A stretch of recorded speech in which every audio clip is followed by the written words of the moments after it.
شاہ مہرہ کی شاندار اور حیران کن زندگی، دبئی کی شہزادی کے چھپے راز۔ دبئی ایک ایسا شہر جو صرف خوابوں میں نظر آتا ہے، جہاں پیسہ بارش کی طرح برستا ہے اور شاہی خاندان کی زندگی کسی خیالی کہانی سے کم نہیں۔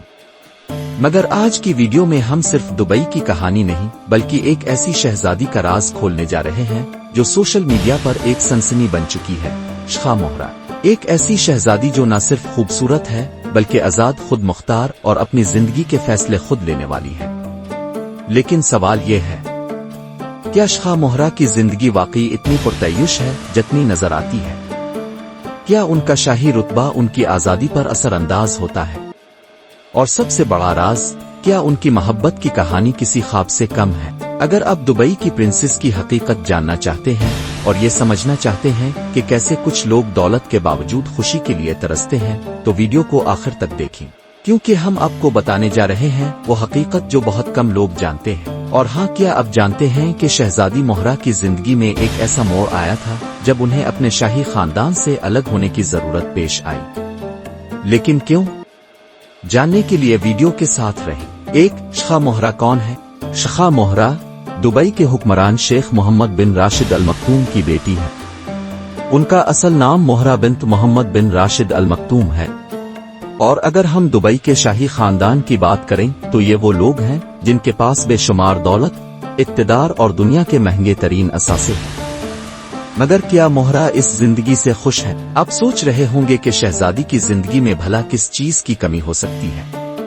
مگر کیا آپ جانتے ہیں کہ مہرہ ہمیشہ سے اپنے شاہی پروٹوکول سے آزاد ہونا چاہتی تھی؟ دو، شاہ مہرہ کی زندگی کا لگژری انداز۔ مہرہ کی زندگی کسی مووی سے کم نہیں۔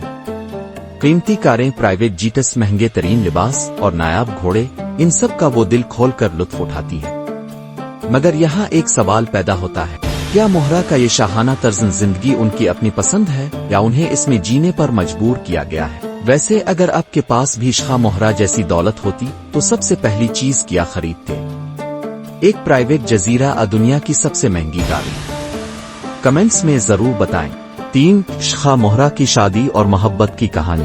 یہاں آتی ہے کہانی کی سب سے دلچسپ بات، محبت۔ شاہ مہرہ کی شادی ایک نہایت بااثر اور دولت مند شخصیت سے ہوئی ہے اور ان کی شادی کی تقریب کسی شاہی خواب سے کم نہیں تھی۔ مگر کیا یہ محبت کی شادی تھی یا ایک سیاسی معاہدہ؟ کیا واقعی شہزادی نے اپنی محبت کو پایا یا یہ صرف ایک روایتی شاہی رسم تھی؟ اس حقیقت نے سب کو حیران کر دیا تھا، اور آگے ہم وہ راز کھولنے جا رہے ہیں جو آپ کو چونکا دے گا۔ چار، کیا شاہ مہرہ کی زندگی میں سب کچھ پرفیکٹ ہے؟ پیسہ سب کچھ نہیں ہوتا مگر بہت کچھ ہوتا ہے، لیکن کیا یہ خوشی خرید سکتا ہے؟ شاہ مہرہ نے کئی بار ایسے الفاظ کہے ہیں جو اشارہ دیتے ہیں کہ شاہی خاندان کا حصہ ہونا اتنا بھی آسان نہیں۔ اگرچہ وہ دنیا کی سب سے مہنگی جگہوں پر گھومتی ہیں، مگر اندر سے کیا وہ واقعی خوش ہے؟ سوچئے، کیا آپ اپنی آزادی چھوڑ کر ایسی دولت کی زندگی گزارنا چاہیں گے جس میں ہر لمحہ پروٹوکول اور پابندیوں میں گزرے؟ پانچ، شاہ مہرہ کی نیٹ ورتھ اور کاروباری ذہانت۔ شاہ مہرہ صرف ایک شاہی شہزادی نہیں بلکہ ایک سمجھدار بزنس وومن بھی ہے۔ انہوں نے کئی سرمایہ کاری کی ہے اور دنیا کے مہنگے ترین فیشن برانڈ سے جڑ ہوئی ہے۔ مگر کیا ان کی یہ کامیابیاں ان کی محنت کا نتیجہ ہے یا صرف ان کے خاندان کے اثر و رسوخ کا کمال؟ اگر پیسہ درختوں پر اگتا تو یقیناً یہ دبئی میں اگتا۔ شاہ مہرہ کی کہانی ہمیں ایک بڑا سبق دیتی ہے، صرف دولت اور شاہی زندگی ہی سب کچھ نہیں بلکہ اصل خوشی اور کامیابی اپنے فیصلے خود کرنے میں ہے۔